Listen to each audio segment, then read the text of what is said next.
God damn, I was on mute for fucking 5 minutes. Anyway, what's up? What's up, guys? What's up, everybody? It's your boy AC. Welcome to another special midday pregame playoff edition of LA Sports Live. Now, as you guys do me a favor, come to the video, do me a favor, hit that like button. It really helps the channel out, and I really appreciate it. And if you're new to the channel, if you just found me, go ahead and subscribe. And while you at it, make sure you hit that notification bell so you'll be notified every day when I drop new videos here on YouTube. Now, you guys see that thumbnail, you see the title, Game 3, Western Conference Playoffs, the number 2 seed, Phoenix Suns, led by Chris Paul, Devin Booker versus the number 7 seed, the world champion, LA Lakers, led by the great LeBron James and Anthony Davis. This coming into game 3. This series is currently tied at 2 games apiece. Um, of course, you guys know in the first game, the Phoenix Suns jumped on the LA Lakers, led by D Book and Andre Ayton. Had pretty good games. The Lakers kind of got off to a slow start and they could not recover. The crowd was rocking up there, and considering they haven't had a playoff game in Phoenix in probably 10 years, the place was damn near a sellout. I mean, the Lakers, I'm not going to say it was impossible, but it was going to be a very tough environment to win that first playoff game. Anyway, Lakers dropped that game, but like the veterans that they are, the world champions that they are, the LA Lakers came back and stole home court by winning game 2 on the road in the series. And so now we head back to the crib, Staples Center. Now, LA Laker fans, the fan base, we're not going to be, we're not going to be able to be quite as deep.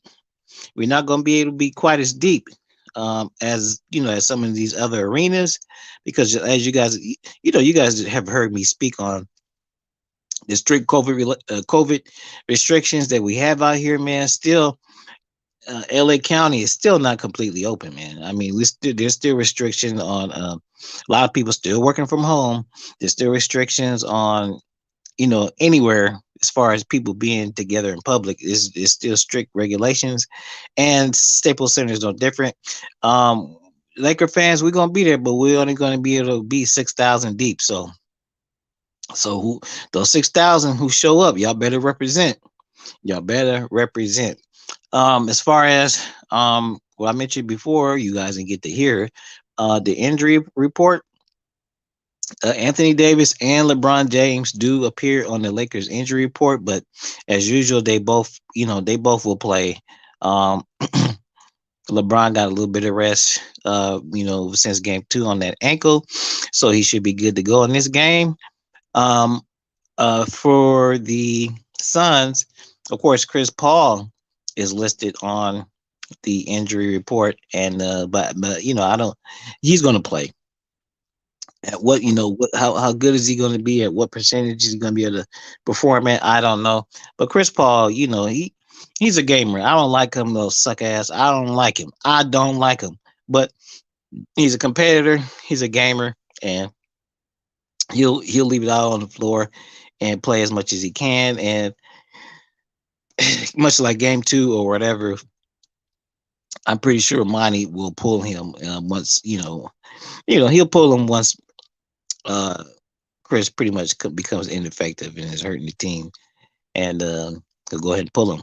Like I said before, interesting take this morning I heard by Antoine Walker, former NBA great Antoine Walker. He's like, once these Phoenix Suns secured the first game of the series, it may have been should have been a wise move by the Suns to maybe sit Chris Paul for game 2 and maybe possibly game 3, and just to kind of take your chances, because one thing for certain, two things for sure, you're not going to beat the world champion LA Lakers with Chris Paul not being able to function at a high level. So, I don't know how serious his shoulder contusions are, but they're just not going to be able to beat the Lakers. He's ahead of the snake.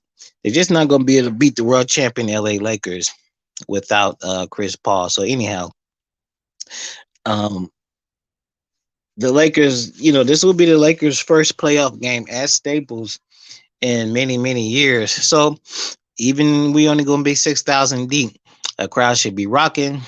Um, I think the Lakers are gonna play well. I think uh, they'll come out, and jump on the Suns.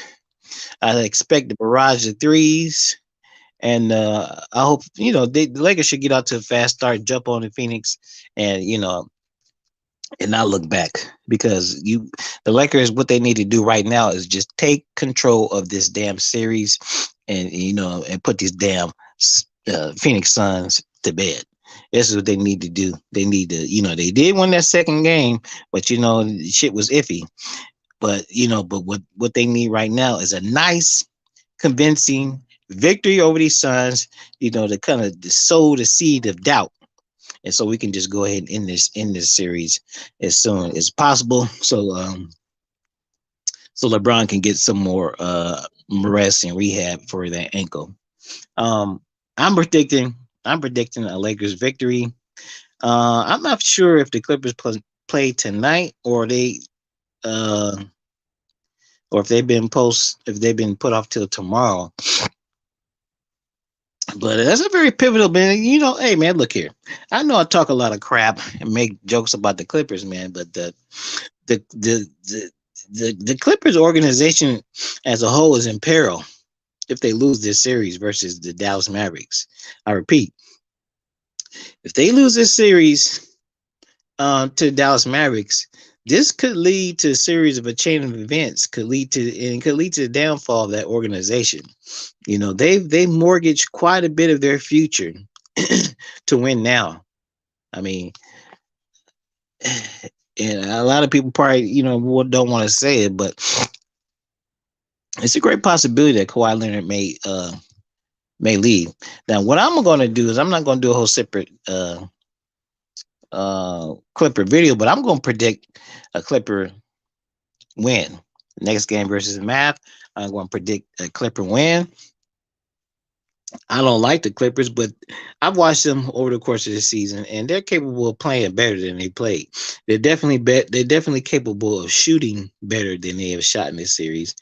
And for people to say that the Dallas Mavs are playing over their heads, they're making tough shots. Look, I watched several games this year with them versus the Clippers and the Lakers, and the Dallas Mavericks are capable of doing what they've showed.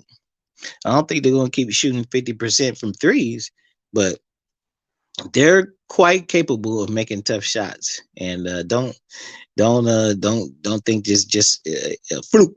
And it's not a fluke. The Dallas Mavs are very capable. But I'm like I said on that game, I'm gonna go ahead and pick a Clipper victory. What else we got tonight? We got Miami versus the Bucks. A lot of people they're picking Miami at home, but I'm gonna pick the Bucks because I'm not no Buck fan or anything, but I really kind of believe they're on a mission. Giannis is on a mission to prove himself. They got Drew Holiday. They locked him up for several years. Middleton now, he can kind of revert back into his role as like a third option or whatever, and a little, and a little bit more that's a little bit more comfortable for him. And they still have the other guys, man, that can play D, and this team can shoot, man. So I'm just gonna pick the Bucks, man. That's my pick. I'm going to pick the Bucks. Matter of fact, I'm gonna pick the Bucks to sweep the Miami Heat. That's just the feeling I have. We're gonna see tonight, but that's the feeling I have. So stay tuned for that. Lakers tonight, like I said, I'm picking a Laker victory, and and then we can just kind of move on and get this series over, in a timely fashion, like I said, so the King can get that ankle rested up, get that ankle propped up, and get it to where it needs to be. And but let me tell you something about the Lakers. Something I noticed, not so much the first game, but the second game. We've been kind of criticizing Vogel about his rotations, and I've criticized him about trying to force feed Andre Drummond and this, that, and the other. But let me tell you something. I saw some progress with our starting five in that last playoff game. I definitely saw some progress, and it looks like Drummond is just a little bit more comfortable, playing on the same floor with AD, and he's starting to figure out his niche. He's starting to figure out his exact role. He's starting to figure out where he needs, to be on the floor, to maximize the Lakers' offensive strategy. And what's up, my brother? What's up, Mike? Um, and I just think, I've been a critic of Andre Drummond. I've been a critic of Frank Vogel by, just trying to make this work. But now I'm starting to see his vision. And oh, no problem, man. Let's see. Oh, no problem, bro. You got it, man. You working hard over there, Mike. And I respect hard work, man. So yeah, I'm definitely gonna continue to support your channel as long as you keep up the hard work, bro. But anyway, about Drummond, yeah. So I think the Lakers are making progress with this big lineup, and I can see why Vogel doesn't necessarily want to abandon it. So I don't know about you, Mike, but I'm starting to think, man, that the team is starting, the chemistry is starting to come together a little bit better with this starting five because we don't really talk about it, but these guys really haven't played. I think the game two of the playoffs was probably the fifth game that that starting five has played together, man, and that's not very much time. So maybe we might be expecting too much out of them, but whatever the case may be, um, I do see progress. So we'll see if they can build upon that tonight. Tonight, Kyle Kuzma, hopefully he'll show up.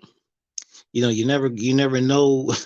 You never know what he's gonna do. Um, Good game, of course. Good games last game for Dennis Schroeder. He got some shots to fall.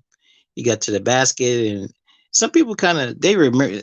Well, they weren't not acknowledging the fact that Dennis Schroeder had just came back from being off for 2 weeks.